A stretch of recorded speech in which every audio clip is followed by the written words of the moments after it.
so my mom would make up her latest church thing, so I never got any. I had Debbie Moore who finally started making it for me, so thank you, Debbie.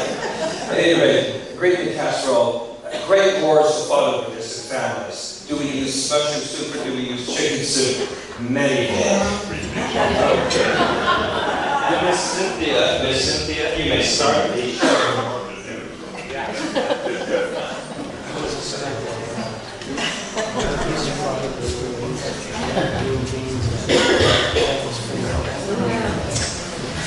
We're going to start with fireplaces because we got fireplaces. We're going to do cooking utensils, of which I have a few up here, which only about 4 and possibly 5 are 18th century. Okay. Can y'all see that? Okay. What this is wattles and daub. The first fireplaces were made out of that. Sticks woven like a basket, covered with mud. Can you see the sticks? And there's the mud. It wasn't real effective. The Pilgrim's first common house was made out of that, and during the middle of the winter, the walls collapsed. Okay, Cynthia, can we move? Oh, there's a lovely early kettle.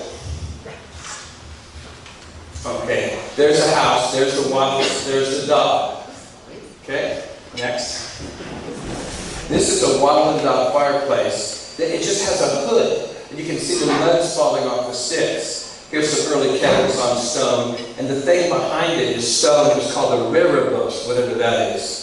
This didn't work very well, particularly in Massachusetts, where you couldn't make a huge roaring fire because it burned your thatch roof shack down. So as soon as they were able to build better houses, they went with big chimney stacks. And I will quote the Farm and the Fish at the Pretty Homestead is a good example. There's a 12-foot square chimney block, and there was probably 7 fireplaces there at one time. Next is Cynthia.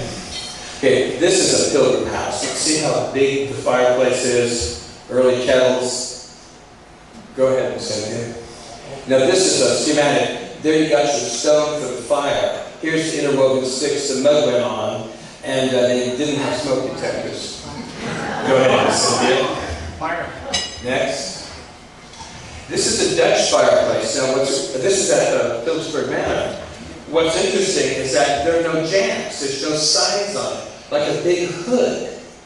And apparently they work. The fire was right up here. Here's the fire back. There's the oven right there. Here's the pots and kettles. Nice fabric ruffle across. It must have worked. It shows it in all the Dutch paintings. Go ahead and say it. Here's an early fireplace. Actually, the pots and kettles are older than the fireplace. This isn't very deep, but it's a good example. There's the kind of teapot that had a handle to tip. There's a toaster right there.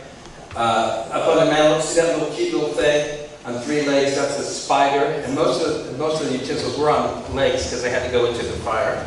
Next, Miss Cynthia. That's a very good picture. These people would have been wealthy.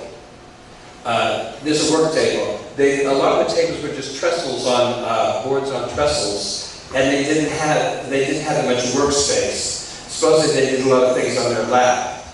Right there's a 3-legged gridiron. There's a pot. There's a tea kettle. This is there's an andirons with a spit for meat. Beautiful cover with pewter. This is a wealthy family. Go ahead. These are andirons that have hooks, as you can see, for putting rods across spits for meat. Go ahead. And here's a picture of it being done. There's the spit. Now, this had to be done by hand. Go ahead. And later they came out with mechanical ones. There's everything had to have long handles. And utensils didn't differ much from what they did in medieval England. Everything had to have long handles, be on legs. And that only changed when cook stoves came in the early 1820s. Now here she's putting the bread into the oven. This oven is a beehive oven, but it has a flue that goes up into the chimney. Other ones didn't have a flue, and they were back in the fireplace. So when you made the fire in them, smoke would just go up the chimney. Go ahead. That's Farm and the Fish. Pretty Homestead is that type. The beehive oven. Town Hall has one also. This is a trammel. That's a very early shaped pot. That's probably got 5. These are hooks. There's a tea kettle. I recently went to a very fine antique show in Hartford, very early fine antiques. I thought it'd be fun to buy all these things, but Jesse wouldn't let me $45,000. So, go ahead. Now, this is a settle. Here's the fireplace. It's all solid, so when you sat there, the drafts wouldn't hit you. And you could be sitting here writing a letter 3 feet, and the ink would freeze on your quill pen, because most of the heat went up the chimney. Go ahead.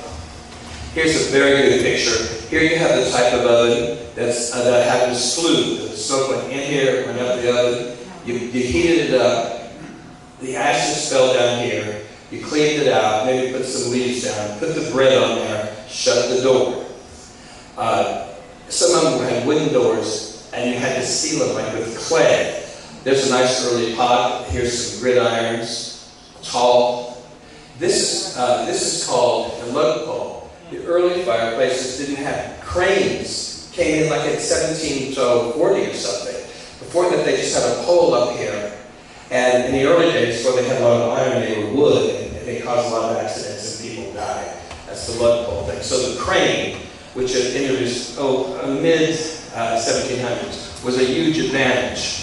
Also, well, check it out. Go ahead, Cynthia. Here's another one. This is a mechanical device for turning a spit. It's a clockwork kind of thing. Only the very wealthy had that. Notice the bench over there? Some of these fireplaces were so big that you could actually sit in it. They may be 7 or 8 feet tall, 4 or 5 feet deep, 12 feet across, and the fire would be over in one corner over here. Go ahead, Cynthia. Here's a good example. Look how big this is. I can stand up in there. The spinning wheel's probably 4.5 feet tall. Here, this is a roaster, pile of logs over here. They got very good at making fires, and they got very good at deciding, how to regulate the heat. They had all these little trivets. They'd take a little pile of coals and maybe put a short pot on a trivet, and they knew exactly how many coals to get the heat they wanted. Trust me, even electric wrenches, which are much better than this. Go ahead, Cynthia. Finally, the first stoves were open on the end. They were just like a 5-plate box that some brilliant person, probably the Shakers, figured out if you put a door on it, you could regulate the draft. The Germans, German settlers, had some that stuck in the back of the fireplace. You made a big fire in it, and they heated up the room that was behind where the fireplace was. Those were made like an Elizabeth furnace in Jersey, like in the late 1600s. Okay? Okay, now, water. Lugging kettles of water from the creek or the well, heating up in the fireplace. People didn't bathe a lot, and you can understand why. Could you go to the next one? Wealthy families were more established. Sometimes were able to create like a water room. Now, I've only seen one picture in an American architectural book about this device. The Pretty Homestead actually had one. What it is, this is the back room. We have a convection oven here. You come in the door over here, you walk past here, and there's a big convection oven. But there used to be a door, and this is it right here, that came down from the ceiling and would close this off. The fire was built, go back to the other one, the first one. The fire was 2 feet down from here, there was a grate, and this was closed in. And they fed the fire from here. And so this white thing would be that door that would come down. This masonry construction here that had to be a kettle was removed long ago. It just became wood storage. Go ahead, Cynthia, next one. So at any rate, they also had 2 cranes. It's a rather small fire consists of a lot of the laundry and what else was done here. This was a high inconvenience at the time. Go ahead. These are some of the bricks that came out of there. Next. That's the door with the hand-forged hinges, which was stolen from the root cellar. Next. And there's one of the 6 iron bars. See how it's bent from years and years of being, have had fires on top of it. Okay, next. Now we're getting into utensils. As you can see, everything has got the long handle. Now forks, they had pitchforks, they had hay forks, they had big forks for meat. They didn't use forks for eating. The Italians are the ones who started that. Governor Bradford is the only person in all of Plymouth who had a fork. They didn't come into common use until well into the 1700s. Everybody had their own knife and a spoon. They ate out of common trenchers. But there's a trivet for raising up things. See how the saucepan's got long legs?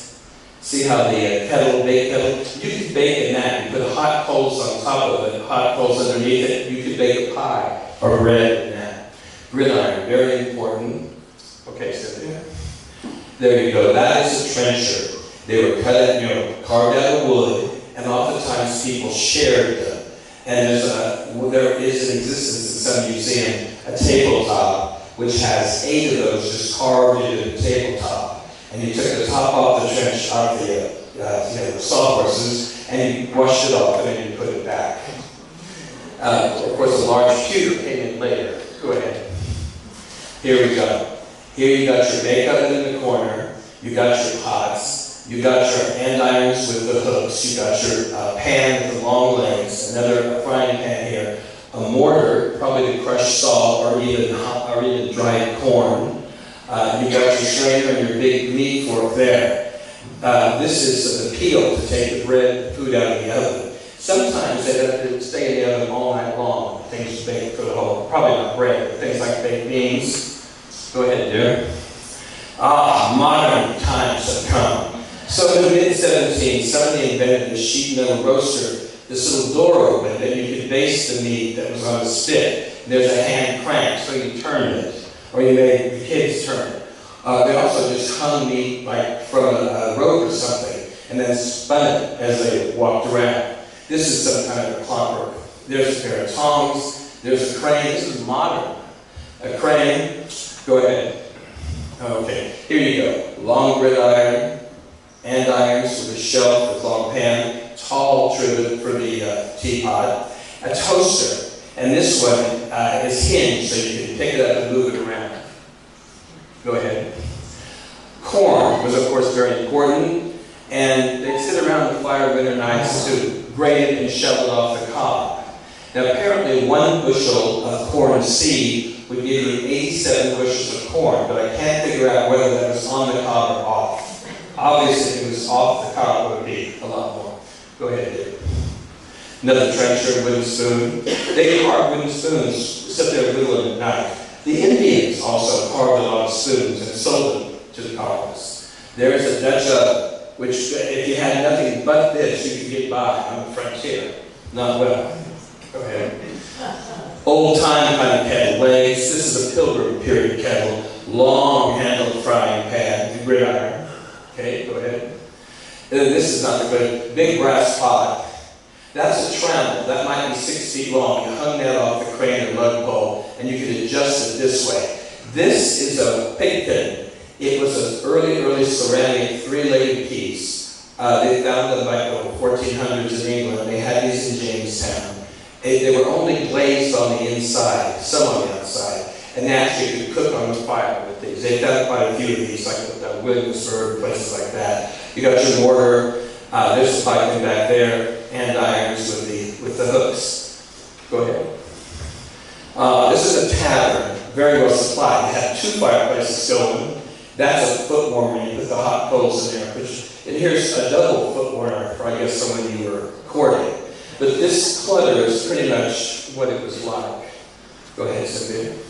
Now, there you have a picture down south, 1854, I think this is. There's the gridiron with a piece of meat burning. There's the peel back there to take the bread out of the oven. Go ahead. Here's a group of gridirons, different types. Go ahead. Choppers. Andirons, various ones with hooks. I have a couple of these that are 1700s. They don't have hooks, but this stuff gets heavy. Go ahead. This is later stuff. Pewter dishes, pewter chargers, silver, wooden plates. This is redware, and I'll actually show you some of that. Go ahead. Now, we got to maple sugar. Now, this was very important. They used beech wood for the spigots they drove in the tree. And they used cedar for the buckets because those did not flavor the They would not flavor the syrup later on. This was done in the spring. Now, supposedly the Indians did this, but they couldn't have done a lot of it because they didn't have the big brass iron kettles until they got into trade. And they were very useful things. So many Indians were buried with those kettles. They were that important to them. Okay, Cynthia. A little brighter, honey. Okay. Cynthia, a little bit more light because I had 4 operations on the side. A little bit more light. Can you do that? That's it. Right. All right, well, I'll just have to make it. Okay. All right. Now. Okay. If you were a cook in those days, you had 2 best friends. And here they are. A very sturdy stool or short chair and a fire shovel. You had to get down low to do this work. And you had to use this to get your little piles of embers and coals going. And you could vary this. You could make a big pile or a small pile and put this on top of your Dutch oven. I saw a chair at an antique show. It was only $7,000. It was a ladder-back chair from the Pilgrim century, and it was only about a foot off the floor. And it had worn down some, but that's how it was made. Because sitting in front of this fire, in the winter it was not bad, except your back froze. In the summer it was not a lot of fun. So these were your 2 best friends if you were doing the cooking. Okay.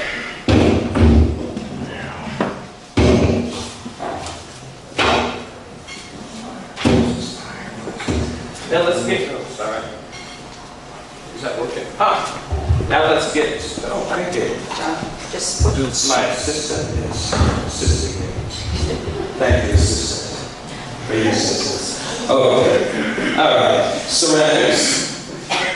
In the earliest time, it appears from archaeology that most of the ceramics were used in dairy, cheese making, that type of thing. Most of them came from Germany, England. You had your earthenware, redware, which was lead glazed in several different colors. It was somewhat crude, utilitarian. It's like the plastic Tupperware you use now. I'm going to show you some examples.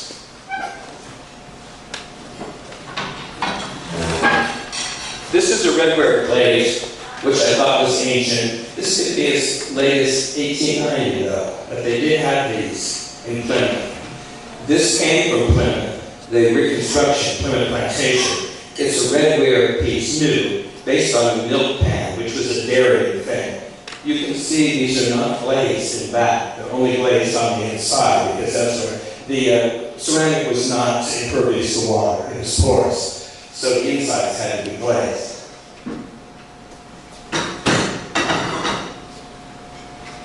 Here's another one, it's a little later, it's plain, and it's seen many trips into an oven or somewhere. All right. Now, this is an improvement. This is salt glaze. They threw salt into the kiln. This overlay shape is an earlier shape. This is a storage box, salt glaze. It's always gray like this, very smooth to the touch. This was used for food storage. This obviously was used for something liquid.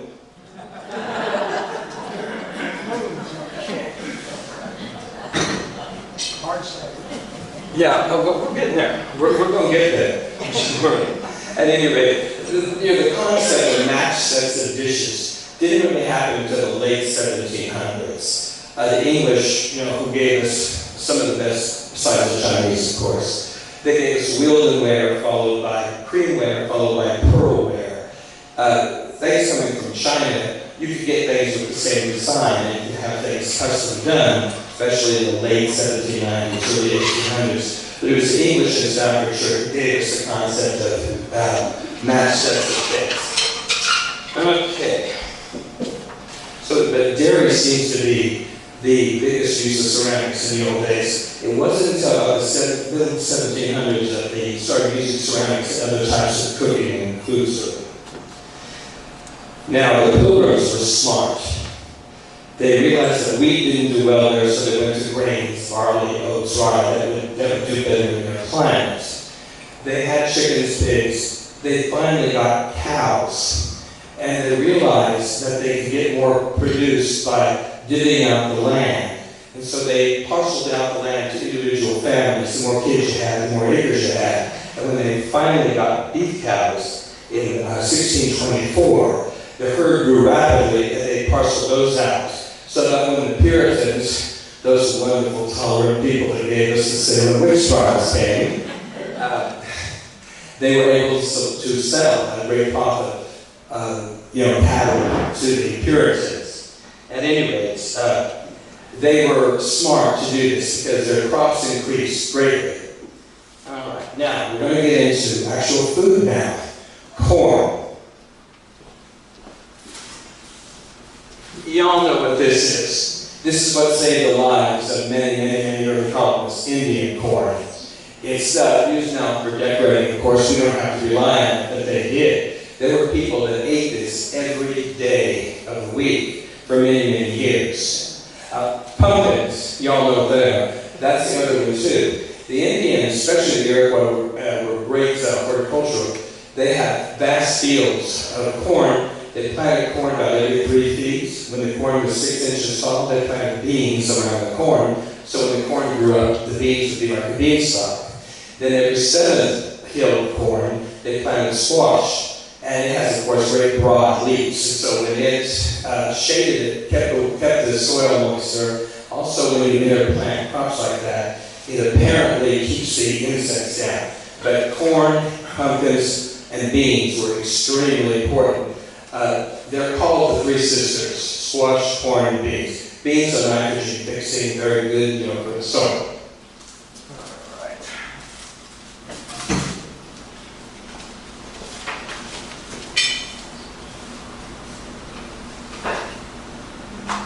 Now, in some places, several crops of corn could be done in a year. You could plant successive crops, and so you could harvest almost into the fall, which was important. Now, wild meat, venison, extremely important. It kept a lot of them alive. And in later times, when we had cities like Boston and Philly and Danbury, it was relatively inexpensive. The Indians would sometimes hunt and sell this to the colonists when they were too busy doing something else. Moose were killed off very early. There was some in the beginning that they moved west. Bear was hunted in the beginning, but mostly on the frontier. Very greasy, but it was very nutritious. Elk disappeared early. Turkeys could be 40 pounds. There were masses of them. They were easy to hunt, and they were dumb. They were easy to hunt. Some of them weighed upwards of 40 pounds, according to some of the reports that we have. Small animals: possums, raccoons, woodchucks, beavers. These were mostly done in the summer and had to be consumed quickly because they didn't have refrigeration. Also, wild fowl, game birds. Vanderbilt said that when Dutch first came, the rivers and the lakes were like white, like they were draped with white fabric. There were so many swamps. Blackbirds, which were quite edible, broke branches on trees. They were so numerous. The Dutch passed laws that you couldn't shoot off a gun in New Amsterdam with the birds because it was too disquieting. That's how many there were. Of course, they managed to kill all of these things pretty quick. At any rate. Okay. Quail, pigeons, ducks also supplemented the food. And they had roasters, like not a broom kind of rake, but the kind of rake that's flat with the tines that stick up. They had little roasters with like little spikes sticking up and a drip pan below. And they roast the birds in the fireplace that way. So they were apparently tasty. Okay. Now, domestic meat. Beef was the one they all wanted. And they gave them tallow for candles, they gave them suet. Once they got their cattle going, everyone kept them. Mutton was not as popular, but of course they got the wool, from the sheep, which they needed. Veal was usually enjoyed in the summer, and they needed to rent it from the cow's young cow's stomach to make cheese. Lamb was not real common. Goat, not that one. Like a lot of poultry. The Pilgrims had the chickens and ducks and all that before they had the sheep and the cattle. Now we get to shellfish, my favorite. Being from Kansas, my idea of circuit turk was like Mrs. Paul's fish sticks and hot dogs when I was a kid. And when I wasn't 20, I was 24 before I ever had lobster. But at any rate, when the colonists first came here, they were oysters that were a foot long, that weighed 25 pounds. And yes, go down to the Farmer's Fish Party, order 3 oysters. Several reports at the time of this. There were lobsters 5 and 6 feet long in New York Harbor and along the coast. They apparently disappeared during the Revolution. I guess they couldn't take either the English or the cannons or something. Okay. They were used in stews, they were broiled, all the ways you would cook now. Fish were very important, and of course cod. On the East Coast, it was dried, it was salted, it was shipped to the West Indies, where the slaves who were making the sugar, and the triangle trade, which gave us a lot of problems, but we got rich. At any rate, there are all sorts of fish. There are mackerel, shad like the Hudson. They've come back since they cleared the Hudson. Anyone ever here had shad? Anyone had shad growth? It's delicious. Bass, haddock, salmon were very, very common. And workers in Connecticut in the 1700s that were being fed by the employer refused to have salmon more than once a week. Could you imagine? I had it every day if I could. And the cod became a huge cash industry, especially in Massachusetts, and it was a mainstay. Codfish and boiled eggs were the traditional Saturday night dinner in New England. Later, it was supplanted by baked beans and salt pork, of course. Okay. Of course, the fish, they were baked, they were boiled, they were put in stews. They were, when we get to, I'll get to forms of cooking, methods of cooking, but they were fixed every way under the sun. Root vegetables, pretty much what we have now. Beets, carrots, parsnips, turnips, radish, often boiled with meat. They ate a lot of stews and a lot of things, meat cooked with vegetables. They made pudding, sometimes in a bag, and stuck it into the kettle with the meat and the vegetables cooking. Sometimes they use like the intestines of the animals for the pudding. Probably cornmeal, who knows what all. When they were cooking something very delicate, since they put straw in the bottom of the kettle. I don't quite understand that one, but they did. Apparently it protected the food. Tomatoes came in much later, they were bigger in the South. Potatoes were, of course, very, very big. Now let's get to fruit, native fruit. We had grapes. The Vikings had Finland the Good. There were several kinds of grapes here. The famous and they were pretty good. The famous Concord grape was 2 varieties of American local grapes, but they were hybridized like in the 19th century. Strawberries were big. The Indians, the Mohawks, and probably the Iroquois, believed that when you died, you were sustained in a strawberry field before you went to the Great Spirit. And they made these incredible baskets shaped like a strawberry with little points. I had one, I cannot find it. They were made for a lot of them were made in more recent times, like lately, like the turn of the century, 1880s, and sold to the tourist trade. It was a religious item among the Indians. Elderberries, they made wine. Blueberries were local, they grew here. They dried some of them, used them like currants or raisins. Persimmons, that's mostly down south, but they did make beer out of persimmons, believe it or not. Pawpaws is a southern thing, I've never seen one. They taste like bananas and tropical fruit. That would have been down south and we're up north. Peanuts were pretty big as a slave food. They were not popular, they were fed to slaves down south. They were exported to the Caribbean a lot. People kind of looked down on it. Mussels, the Dutch seemed to be the only ones that really liked the mussels. Clams were like looked down on. Now they used them for survival in the early days when they were starving, but they were not real popular.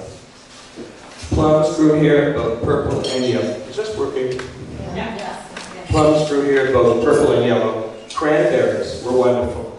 They could be kept in a cool, dry place, maybe in an attic or a cellar for months and months. They exported them to Europe.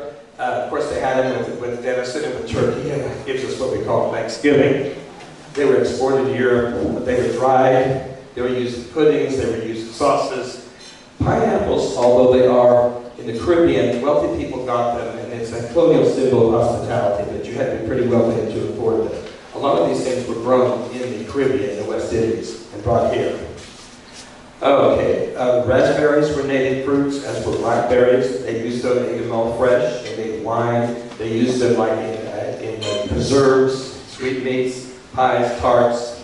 Some citrus did come from the West Indies. The Dutch, of course, were great shipping people. They did a lot of trade in the Caribbean, and they brought a lot of lemons and limes, and they even flavored some of their pastries and things with that. But then they were all up and down the Hudson River, you know, Albany, all the way up and down, Manhattan, little villages, and they were able to supply these things pretty well.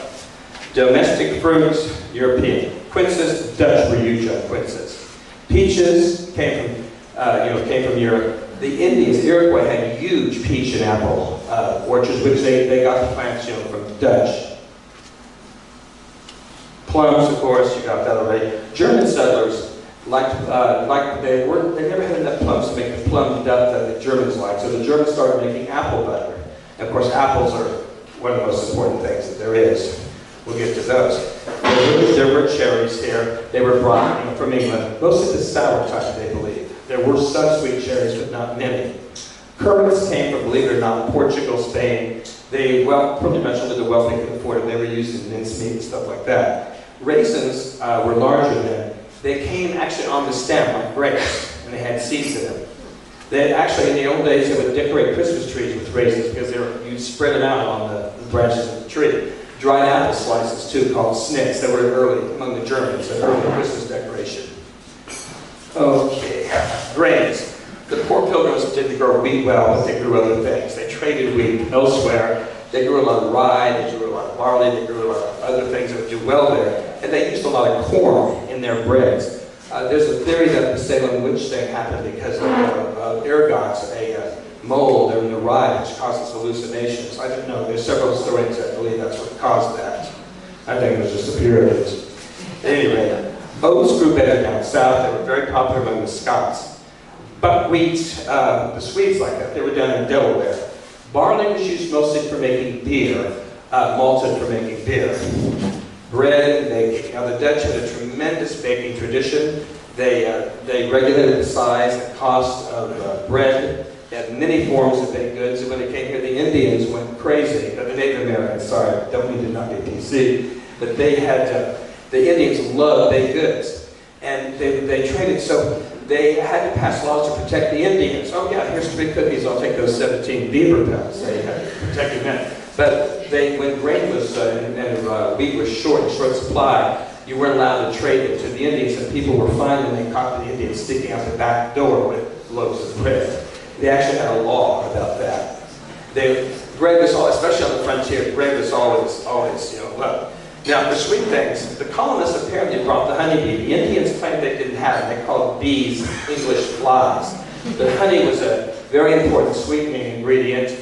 There's a wonderful story about how, mincemeat had more meat in it than it does now. But in prosperous upstate New York in the 1850s, you make a mince pie with currants, with raisins, with pork, with the best beef, with a little brandy, with vinegar, wonderful white flour for the crust, wonderful beef lard for the, swine lard for the crust. This poor woman on the frontier in New Hampshire, come Christmas, what does she have? She has bear meat and pumpkin and honey for the filling, and all she has for the crust is cornmeal and bear grease for the lard. And her husband, no fool, he tells her it's the best mince pie he ever had. Corn was very, very important. Maple sugar was big too. The Indians made a lot of it and sold it to the colonists once they got the kettles. Now this is a brass kettle. It's new. It's about 1865. Made right in Connecticut. But they made these huge, huge things, and they needed this and ironworks. You needed big, huge pots for all of your, for this type of thing.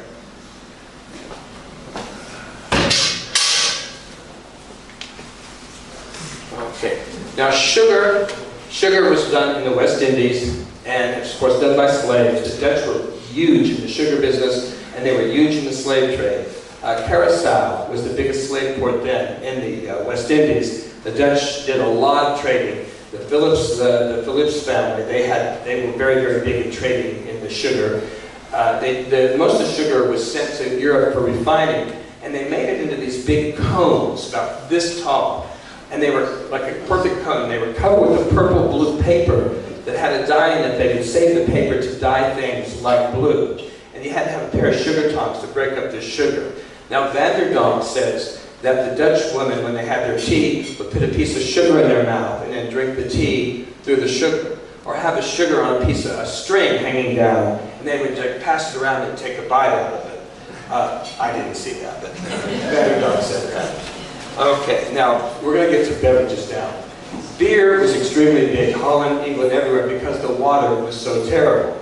It was terrible. The water for beer had to be boiled. So the Dutch had many kinds of beer, very light in alcohol for kids, and they make wonderful beer. But what happened is, when tea got introduced, that water was boiled too, and tea eventually replaced beer as the morning beverage. Now, William Bradford, the Pilgrim governor, said that they had beer on Mayflower. They ran out of beer, so he said, "We drank regular water and found it most agreeable." But they did brew quite a bit of beer, all through the English and the Dutch colonies too. Cider was huge. Apples were huge. Cider could be made into hard cider, which is, of course, alcoholic. They drank it, gallons of it. When they had huge apple crops, they would even feed the excess apples to the stock. They made apple butter. They dried apples. They used it in all kinds of pies and tarts. Apples were up there with corn and pumpkins. They were huge. And we have apples. We have, of course, apple orchards right here in North Salem. Now, there was, right here in North Salem at Yerkes Tavern, there, according to Sharp's history, which is sometimes a little on the shaky side, they claim that there was a distillery making apple brandy that used 50,000 bushels of apples a year. Well, I found a foundation about 2 feet down on the Yerkes property, which we own, by the way, and I found dozens of hand-forged barrel hoops and a very early handmade spigot. That possibly was where this apple, brandy works, was going on before the heady days of excise tax and all of that. But cider was the preferred beverage all the time. Now there were other things. Mead. Mead is, of course, English, made from honey, water, and some spices.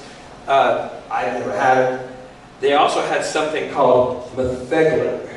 Doesn't that sound like something that would take varnish off of old furniture? Metheglin. It was mead that wasn't quite all the way mead yet. The most I could pick, but it was very, very, very popular. Brandy was big. It was important, of course. Rum. Lots of rum. It became very inexpensive. It was part of the sugar trade from the West Indies, the triangular trade. It was in every home. It was in every celebration. It flavored almost every fruit cake. Whiskey was done, it had to be imported then, it had to be imported. Later on, it was made mostly from corn down in the South and in Pennsylvania. Gave us the Whiskey Rebellion. The good guys lost on that one, let me tell you. At any rate, tea. Tea didn't hit here until, it hit big until the 1700s. It had arrived in America first among the Dutch in 1650. It was a relative novelty in England in the 1660s. The British writer, I call him Pepys, you guys say Pepys. He first had it in 1666. In 1690, though, 2 Boston merchants were licensed to sell it. It was done mostly as a medicinal thing at first. Well, it caught on and became very, very, very popular. Now, of course, in 1770, we have the famous tea tax. Benjamin Franklin was in England, and some snooty lord, I don't know which one, really attacked American food and drink and this and that and the other. And Franklin got up and made a speech defending our foods and gave a list of things that we made our own tea from. And it was things like strawberry leaves, blackberry leaves, currant leaves, ribwort, sage, something called Liberty tea made out of 4-leaf loosestrife. Now I always thought those things like Oswego tea, which is a Menard bee balm, I always thought those were only done because they couldn't get the tea. They were apparently done as a reaction to the, to the British trying to do away with the tea. So, but we know in about 1764, and well before they were doing that, even before they were boycotting the tea. That's Mr. Franklin. He's another writer. Chocolate. Once again, the Dutch were big. They came from South America. They got real big into importing it, real big into refining it. real big into using it in baking and mostly as a drink. And it hit America pretty quickly.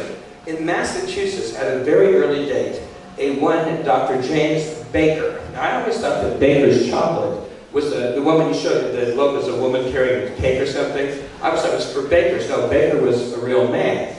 And he was in Massachusetts. He had an Irish sidekick who went down to Carousel to buy cocoa, and his ship disappeared.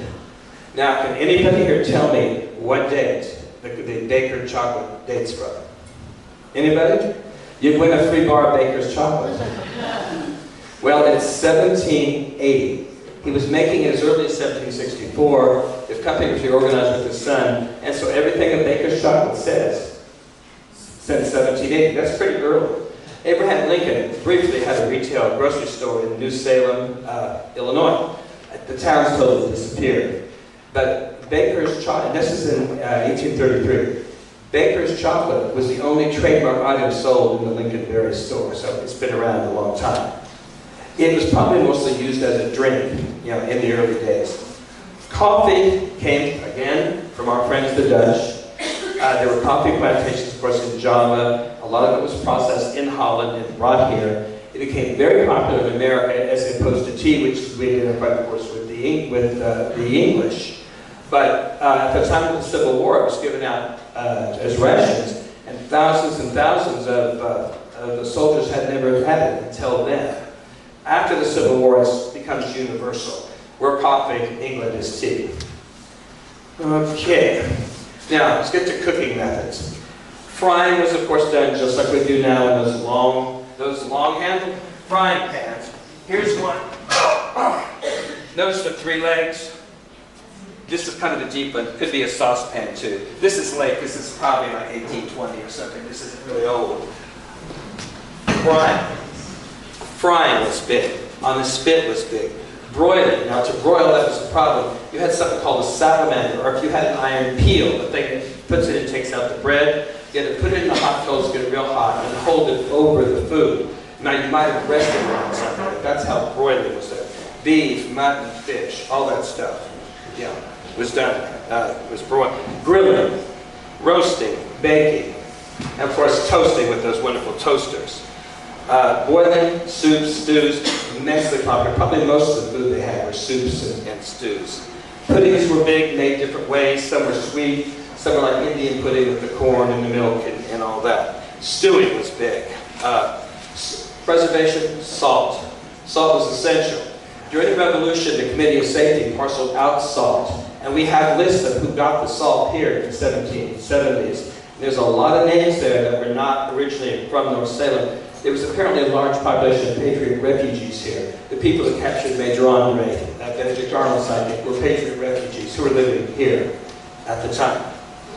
Okay, the pickling was another big one, especially with the Dutch. Preserving. Sugar was used in preserving. That was fruits, jams, jellies, that type of thing. Some of the jars, like that big salt glazed jar, would be covered like maybe with parchment.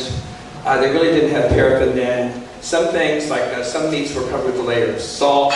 Corn and things were kept in attics. Oysters and shellfish were brought up. You used to be able, supposedly from South Salem, you could see the Connecticut Sound. And they would take barrels and go down there and bring oysters in. And you find this in every historic site. You find oyster shells all over the place. They were very, very important survival food. At any rate, that's it, folks. If you have any questions?